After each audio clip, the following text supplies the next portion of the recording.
I need to bring in the greatest Knicks fan I know, Stephen A. Smith. Look at the look on his face. Stephen,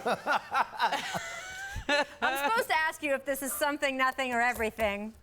I can tell by your face. It's not nothing.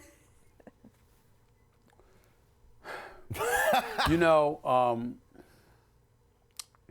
I can't even put into words my level of disgust, frustration, and beyond. Obviously, weeks ago, we all got, indications. It wasn't just me. It was Ramona, who does a great job. I can't say enough about the job you guys have done just as a show. Brian, Amin, everybody, you guys have been fantastic. But despite the obvious, I was holding out hope that, Kyrie and KD might not go to Brooklyn after all, that they might come to New York City, that they might bless us with their presence, and we might have a star for the first time in quite a while. I don't want to hear about Patrick Ewing. I don't want to hear about Carmelo Anthony. I don't want to hear about Bernard King. I mean, that's how far back I got to go, y'all. I mean, it's been that bad. I didn't want to hear all about that. I was holding out hope. But then when you put into perspective that you lose out on KD or you lose out on Kyrie, you know what? That's bad enough.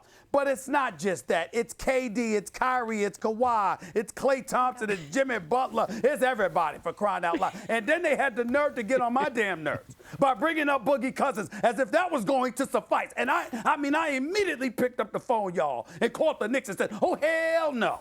He better not, that better not be your consolation. That's exactly what I said to them. I said, this is not a call asking for anything. This is a call telling you as an organization that you better not even think about trying to sell Boogie Cousins to us in New York City. Not to knock Boogie Cousins, because when he's healthy, we know he could drop 28 and 12 in his sleep. But he ain't the answer we were looking for in free agency. And I was assured at least that wouldn't happen. But as we sit here today, reflecting on the state of affairs in New York, and Amin said it best, it's bad enough that you don't have Kyrie and you don't have KD.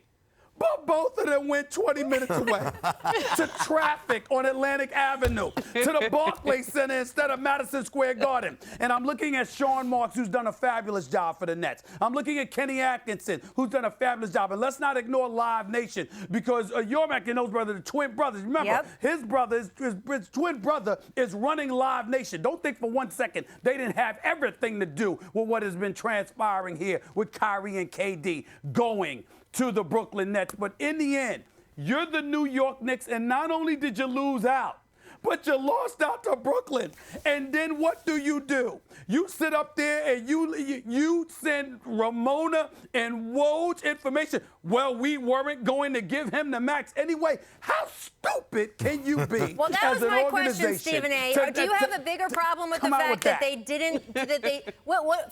There's so many things I need to ask you. What do you think of the fact that they didn't want to offer him the max when, as the guys here pointed out on set, the team with the most information about his medicals, the Warriors, were willing to offer him that full 5-year max? Well, and also, what do you think about the fact that they made it public that they didn't offer him the max? Well, first of all, making it public is Bush League. It's emblematic of what we've thought about the New York Knicks. I thought the Steve Mills, Scott Perry era was supposed to be a bit different. This is a James Dolan caliber mistake, but we know James Dolan isn't the one that put this out there. I'm looking at the president of basketball operations, Steve Mills. Why the hell would that statement be publicized? Makes no sense whatsoever. It looks bad. I can't ignore that. But more importantly, I think they're lying, because the fact of the matter is that as recently as a week ago, although they wanted to get the medical report, I went right on First Take, and I reported that the New York Knicks are hesitant to offer the max deal until they get a hold of the medical report. So it's one thing to sit up there and say, we just want to dot our I's, cross our T's, and make sure that his health is fully in place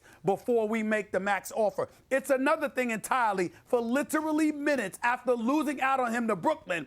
Your position is, well, we didn't want him anyway because we were worried about his health. Excuse me, a career 27-point per game scorer. All of y'all know basketball. This is not a dude whose success is predicated simply on his athleticism. If it were Russell Westbrook, a Derrick Rose back in the day, or somebody like that, it would be different. But 6'11", with a 7'6" wingspan, who's a sniper, who's a two-time champion, a reigning two-time finals MVP, I'm sorry, you can't rely on that dude to be better than what you have had when you're the New York Knicks and you've had nothing for years? Please, it's a joke that they would even put that statement out there, and it's really sad.